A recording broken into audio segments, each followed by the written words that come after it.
I received a pair of shears in today that's been sharpened by another sharpener for me to repair for the stylist. These are expensive shears. They're probably would sell retail for about $400 to your stylist. And this is how they were packaged. They came to me priority mail, but they weren't wrapped in anything, nothing to protect them other than to stick them through a piece of cardboard. And I'm assuming the shears were actually used to punch the hole. Now, I'm going to bring this closer to the camera so you can see this. So do you see how the tips don't come together? These have been overheated so that the temper has been taken out. So we're going to attempt to make these work. First thing I do when I get a pair of shears in like this to sharpen is I'm going to see how they cut. So I have some single ply cheap toilet tissue hanging up here. I wouldn't put this in front of in the hair salon, but for testing the shears, I'm going to cut with them, and they're not cutting. Not even dry. I want them where they'll cut wet. Also, I'm seeing here, as I'm holding this to the light, and I'll bring the camera a little closer, you can see this, that the angle is very much changed from here to here. I'm going to turn these so you can see the brown tip. First thing I'm going to do is I'm rather concerned about the tips not coming together, and I'm going to get my bending tool. And before I do that, I'm going to pop out this ring here, and I'm going to very gently squeeze to see if I can move this handle out and bring the tips together.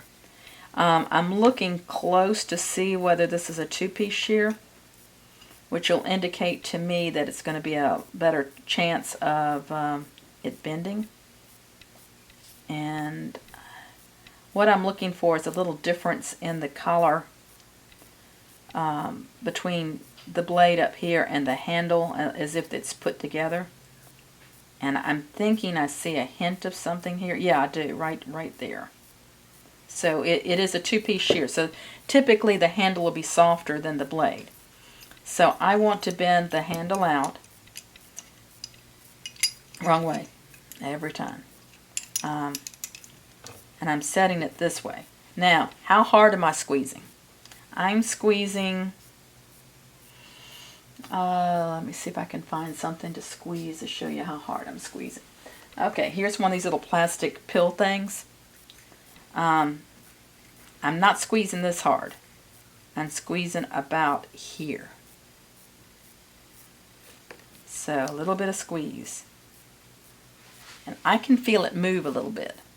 So I'm going to squeeze from this hard to about this hard. But very, very carefully. Also, wear glasses if you're doing this. You see the handle bending just a little bit? This is pretty hard steel. It's not bending easy. But I bent it enough to bring my tips together. So that's one thing that's accomplished. So I don't have to shorten the shear to get it to work. I've never broken a handle if I bend it only this much to see if it gives. Leaving a ring in here will cause you to have a false reading. So I might go ahead and put this ring back in. Otherwise, I may forget to put it in when I get through. As I said, that's a hard ring to get in. There we go. So my next step is to sharpen this shear. So I've taken my shears apart. I've inspected the ride line, which looked pretty good. Just to be sure, I went ahead and checked the alignment, and the alignment is good. So that's not one of the issues we're going to be dealing with here. I've marked it with a red Sharpie so that I've got it marked on both sides. I think from what I was told, this was sharpened previously on one of those machines that puts the 800mm radius on the shears. And what's happened is too much. See, not every shear has an 800mm radius. And this one, too much metal was taken off at the tip. So what we're going to do is I'm going to rework the rod line. I'm going to sharpen it so that I can kind of take, there's a little hump right here before the tip goes down. Try to take that hump out so I have a nice continuous edge. that along with some other things I'll be doing to fix it. So I flattened my stone. I've got it wet. I'm putting my pressure here, light up there. I'm going to do a few strokes. And then I'm checking. And I've got a good ride line from here to here. It's not that good here. So I want to do a little bit more down there. Since I'll be reshaping these blades, I'm going to go to something pretty aggressive to start out with, much more than I would with sharpening, with normal sharpening. This is a 500 grit. This is a fresh one. This is a 60 micron, which is a little bit more aggressive. I know on the charts it might not compare apples to apples, but I'm just talking about the way they react. I'm going to use a cushion plate. Let's go with the 500 since it's fresh. If it wasn't fresh, I'd probably use the 60. Putting this on my Cymac. I'm going to set the clamp at, I'm going to feel my thumb. Man, that angle's really, really blunt. I don't know if I want to set it at 45. That's what it's set at now. I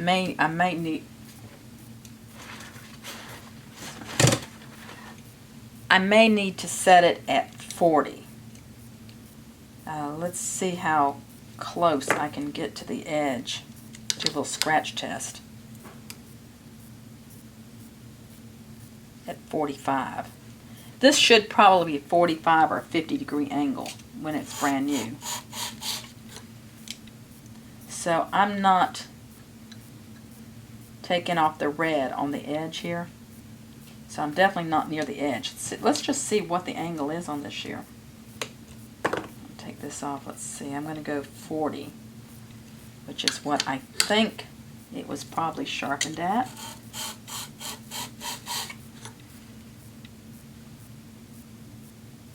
Yeah, 40 is right on the money. Let's try to bring this up to 45 if we can. That would be a better angle for this shear. You'd be able to do slide cutting. As I said, on a very good, well-made shear, 50 is probably good. We have some shears at higher than 50, 55 and 60. I'm going to go slow. And what my aim is to reshape it, get a convex shape, and kind of get that little hump out so that it's a nice, consistent curve to the tip. So I'm going to pause just before I get to the edge. A little bit of and then I'm working on that little bit of a hump thing to try to reshape it. I'm watching as I go, and I'm going slow.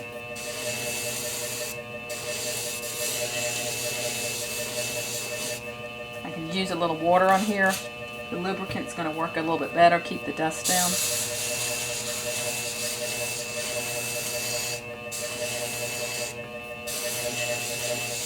I'd like to get these done and send them out today for this customer.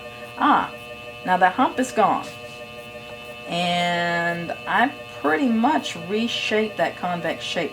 I still have some of that dark there at that tip. I'm going to get that out later. I'm not too concerned with that. There's actually some products to remove that burnt area, but just removing the metal on the outside. I don't know whether that's going to affect the temper of the shear in the future. Now I'm going to do the same thing on this blade. So what I've done here is the first step in repairing these shears and restoring these shears. Now I'm going to go through and sharpen them like I would a typical pair of beauty shears. Starting out with the ride line, going to my usual grit, and going through the entire sharpening. So let me do that and I'll come back to you. I've completed the sharpening of these shears, and I have polished out most of that flatness there. I can see just a tiny bit. I don't think any stylist would notice that if another sharpener was inspecting your work. Now the edge is consistent. I've restored the convex edge. A lot of the name of the shear is lightened up, but you can still read it.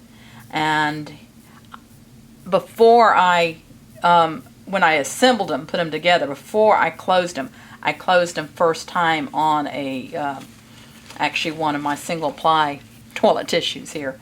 But I'm going to show you how nicely this cuts. And I'm going to take my thumb almost out of the shear, or totally out of the shear, if I can. And just the dropping of the shear, see, cuts it perfectly. Now, this is something I have not tested yet, but I want it to cut wet, which is a much harder test. And am I adjust it right? I'm a little bit on the loose side, so I'm going to tighten it a little bit before I finish it up here. But let's see how it cuts. Well, it doesn't cut perfectly. Well, it cuts, but not perfectly wet. But I think if it was adjusted correctly, see, that's too loose. And that's a good lesson about how adjusting the shears, how important it is to adjust the shears tight enough. That would be okay. I like to give them back a little bit tighter because they'll be used and they'll loosen up. So when I wiggle them all the way out here, that's a little bit on the tight side. I think I might loosen it just one tidge, but see how perfectly that cuts? Even the tip cuts fine. Now when I run my finger over the tip, it feels a little sharp, so I'm going to round that off. I'm going to oil the shear, and then it's going to go back to its owner. So this gives you a little smidgen of how we go about sharpening shears and doing repair work for other sharpeners. I always tie it up with a little bow so it won't open up in the package. I'll put it in a protective cover. You have a little card that says your shears are ready to go back, ready for work again. They've had a little vacation, a little spa treatment vacation here with me. And if you're interested in knowing more about sharpening or taking some classes, I have private classes, group classes. We go into specialty shears, curved shears, texturizing shears, stylus, pet grooming shears, all different types of scissors and shears. And we have classes here in the Atlanta area, but also around the country and even in other countries. So contact us at our Bonika Shears website to find out when and where we have classes and to get more information about our sharpening equipment and about sharpening training. If your shears have been abused, now's the time to send your shears to have them sharpened by us, or you can go to our website, bonika.com, or findasharpener.com and find a sharpener that will actually come to your salon and do the sharpening.